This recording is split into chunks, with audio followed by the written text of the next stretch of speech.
வணக்கம். செல்வகுமாரின் அதிகாலை வானிலை ஆய்வறிக்கை. அதிகாரப்பூர்வ வானிலை அறிக்கைக்கு இந்திய வானிலை ஆராய்ச்சித்துறை அறிக்கையை பார்க்கவும். 2026 ஏப்ரல் 3 வெள்ளிக்கிழமை அதிகாலை நிலவர ஆய்வறிக்கை. கடந்த 24 மணி நேரத்தில் ராமநாதபுரம் மாவட்டம் தெற்கு கடலோரத்தில் ஓரிடத்துல 2 சென்டிமீட்டர் மழை பொழிந்திருக்கு. ஒரே ஒரு இடம் கிராமப்புற பகுதியில், ஒரே ஒரு இடம். மேற்கு தொடர்ச்சி மழை தென் மாவட்ட பகுதிகளில் ஆங்காங்கே தூறல் நனைக்கும் மழை காணப்பட்டது. கேரள பகுதியில் மழை. தமிழ்நாட்டிற்குள் இன்று தொடங்குகிறது மழை. எங்கே இன்றைக்கு பார்ப்போம்.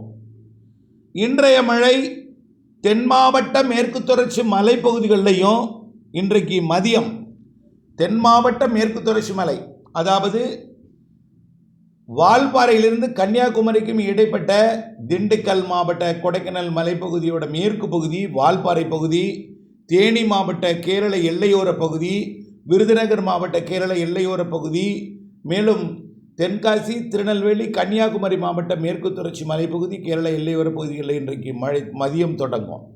அதே வேளையில் கன்னியாகுமரி, திருநெல்வேலி, தென்காசி, தூத்துக்குடி மாவட்டத்தின் ஒரு சில இடங்கள்லையும் உள்பகுதிகளில் தொடங்கும்.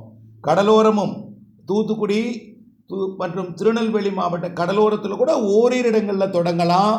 ராமநாதபுரம், சிவகங்கை, விருதுநகர், மதுரையில் கூட ஓரிரு இடங்களில் தொடங்கலாம். இன்றைக்கு மதியம் தொடங்கும் மழை மாலையில் மதுரை, சிவகங்கை, புதுக்கோட்டை மாவட்டத்தில் கூட ஓரிரு இடங்களில் மிரட்டலாம். நல்லா புரிஞ்சுங்க வார்த்தையை. மழை பெய்யுன்னு சொல்லலை, மழை வருவது போன்ற ஒரு வானிலையையும் ஒரு சில இடங்களில் இடி மின்னலையும் எங்காவது ஒரு இடத்துல நேற்றைக்கு ராமநாதபுரம் தெற்கு கடலோரத்தில் கொடுத்தது போல ஒரு லேசான மழையை கொடுக்கலாம். ராமநாதபுரம் தெற்கு கடலோரத்தில் நேற்று கொடுத்தது போல. ஆக இன்றைக்கு மழை எங்கே உறுதி? மேற்கு தொடர்ச்சி மழை தென் மாவட்ட பகுதி, ஏன் நீலகிரிக்கும் வால்பாறைக்கும் வாய்ப்பு இருக்குது. இந்த கோயம்புத்தூர் மாவட்ட கணவாய் பகுதிகளிலையும் மேற்கு ஓரத்தில் அப்பாச்சி கொண்டன்பது உள்ளிட்ட பகுதிகளுக்கும் மிரட்டல் இருக்கும். கேரளாவில் பெய்யும் மழையை பார்க்கலாம். இன்றைக்குத்தான் 3ஆம் தேதி, இன்றைக்குத்தான் தொடக்கம். இன்றைக்கு மாலை நள்ளிரவு நாளை அதிகாலையில் அது டெல்டா மாவட்டங்களுக்கும் வந்து ஒரு மிரட்டலை கொடுக்கும் மாலையில். பிறகு இன்றைய மழை இந்த தென் மாவட்டங்களோடு நிறைவடைஞ்சிரும், மேற்கு தொடர்ச்சி மலையோடு நிறைவடைஞ்சிரும். நாளை சனிக்கிழமை 4ஆம் தேதி மீண்டும் தென் மாவட்டங்களில் தொடங்கும். குறிப்பாக தென் மாவட்டங்களின் அதாவது இந்த தேனி, இன்னும் கொடைக்கானல் மலைப்பகுதி, வால்பாறை, அதையும் தாண்டி எங்கள் நீலகிரியிலேருந்துங்க நாளை 4ஆம் தேதி நீலகிரி, கோயம்புத்தூர், பொள்ளாச்சி, உடுமலைப்பேட்டை உள்ளிட்ட பகுதிகளுக்கும் நாளைக்கு வாய்ப்பு இருக்குது. நீலகிரி, கோயம்புத்தூர் மாவட்ட மேட்டுப்பாளையம் உள்ளிட்ட பகுதிகள், ஈரோடு மாவட்ட கர்நாடக எல்லையோர பகுதி, பண்ணாரி, சத்தியமங்கலம் மற்றும் பவானி சாகர், அப்படியே புஞ்சை, புளியம்பட்டி மற்றும் அப்படியே கோயம்புத்தூர் மாவட்டம் மேட்டுப்பாளையம், அன்னூர், சிறுமுகை போன்ற பகுதிகள், அப்படியே கோயம்புத்தூர் மாநகரத்தை ஒட்டிய பகுதிகளுக்கும் நாளை 4ஆம் தேதி திருப்பூர் மாவட்டத்தின் கோயம்புத்தூர் மாவட்டத்தின் பகுதிகள், உடுமலைப்பேட்டை, பொள்ளாச்சி பகுதி, அப்படியே மடத்துக்குளம் உள்ளிட்ட பகுதிகளுக்கும், திருமூர்த்தி, ஆழியாறு மற்றும் அப்படியே கொடைக்கானல் மலைப்பகுதி, இன்னும் பார்த்தீங்கன்னா தேனி மாவட்டத்திற்கு நாளை உறுதி இடிமின்னலுடன் மழைப்பொழிவு. தேனி மாவட்டத்திற்கு நாளை சனிக்கிழமை இடிமின்னலுடன் மழைப்பொழிவு உறுதியாக தெரிகிறது. தேனி மற்றும் மதுரை மாவட்டத்தின் தேனி மாவட்ட எல்லையோரம், திண்டுக்கல் மாவட்டத்தின் தேனி மாவட்ட எல்லையோரம், கொடைக்கானல் மலைப்பகுதி, கேரள எல்லையோர கொடைக்கானல் மலைப்பகுதி, விருதுநகர் மாவட்ட பகுதி, தென் மாவட்டங்களில் ஆங்காங்கே மழைப்பொழிவை கொடுக்கும். நாளை 4ஆம் தேதி தென் மாவட்டங்கள், மேற்கு தொடர்ச்சி மலை மாவட்டங்கள் மற்றும் அதனை ஒட்டியுள்ள மேற்கு மாவட்டங்கள், தென் மாவட்டங்களின் உள்பகுதி, தென்கடலோரம் டெல்டாவிற்குள்ளும் நாளை மாலை, இரவு, நாளை மறுதினம் அதிகாலைக்குள் வந்துடும். ஞாயிற்றுக்கிழமை அதிகாலைக்குள் டெல்டாவிற்குள் மழை வந்துடும். இடிமின்னல் மழை பரவலாக எல்லோருக்கும் ஒரே மாதிரியான மழை இருக்காது. எப்படி அமையுன்னு சொல்கிறேன் கேளுங்க.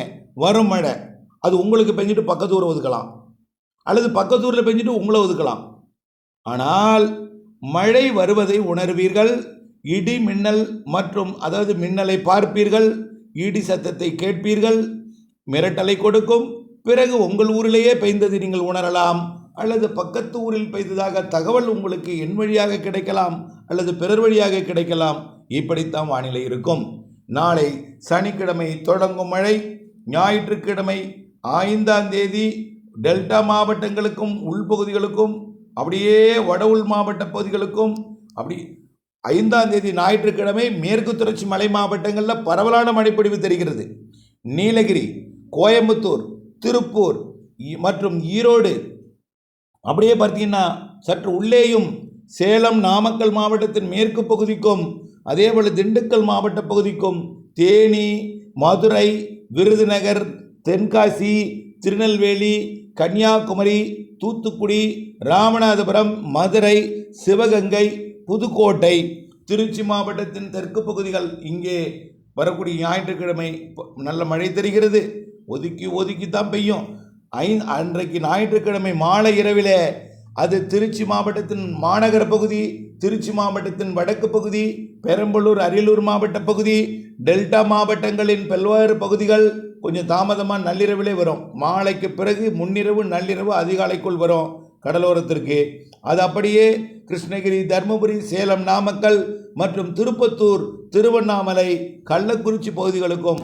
பிறகு 6ஆம் தேதி திங்கட்கிழமை சென்னை, அதாவது 5ஆம் தேதி நள்ளிரவுக்கு பிறகு 6ஆம் தேதி அதிகாலை அது வேலூர், ராணிப்பேட்டை, விழுப்புரம் மற்றும் புதுச்சேரி, கடலூர் கடலோரம், மயிலாடுதுறை வடக்கு பகுதி எல்லாமே, அதே போல் சென்னை, திருவள்ளூர், காஞ்சிபுரம், செங்கல்பட்டிற்கும் 5ஆம் தேதி கொடுத்துவிடும்.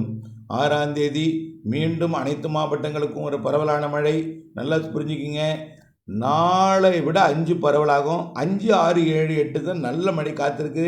அனைத்து மாவட்டங்களுக்கும் இருக்கிறது.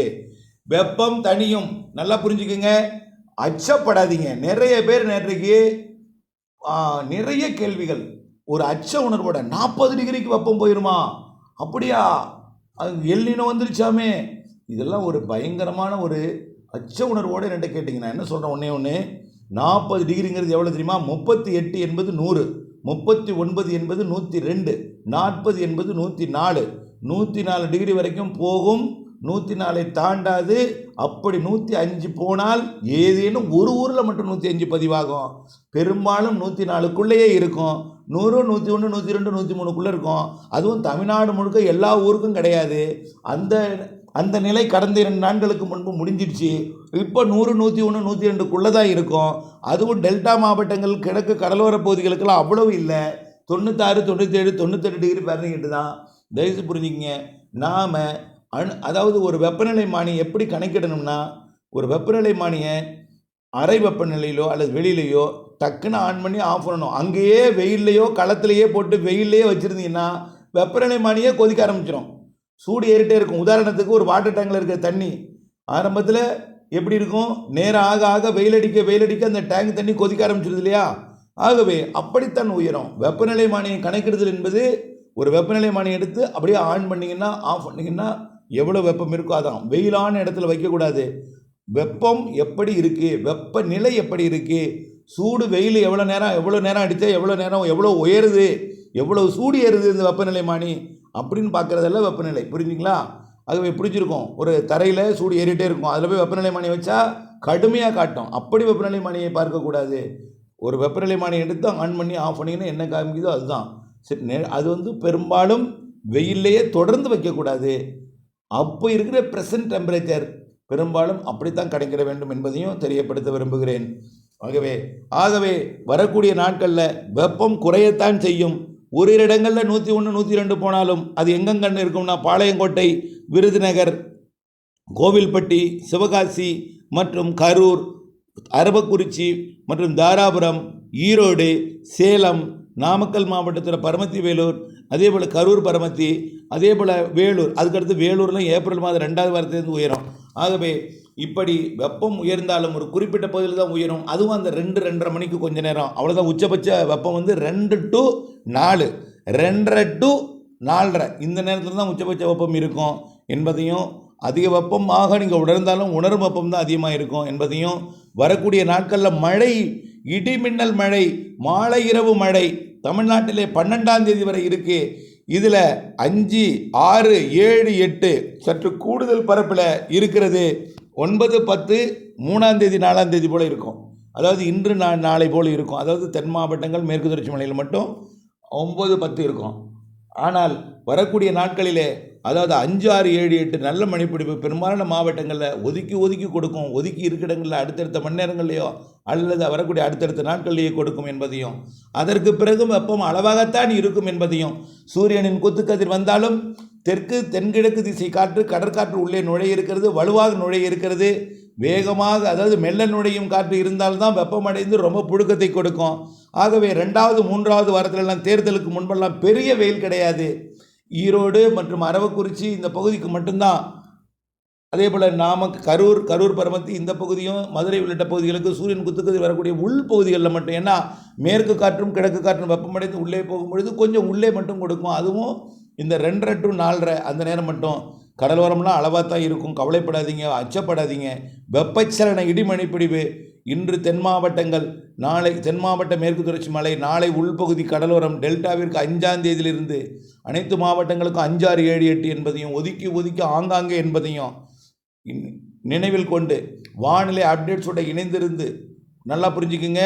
மழை ஒரு இடத்துல உறுதியாக தொடர்ந்து பெய்யாது. ஆனால் சில இடங்களில் பெய்யும் மழை 5 சென்டிமீட்டர் வரை கூட சில இடத்துல பெய்யலாம்.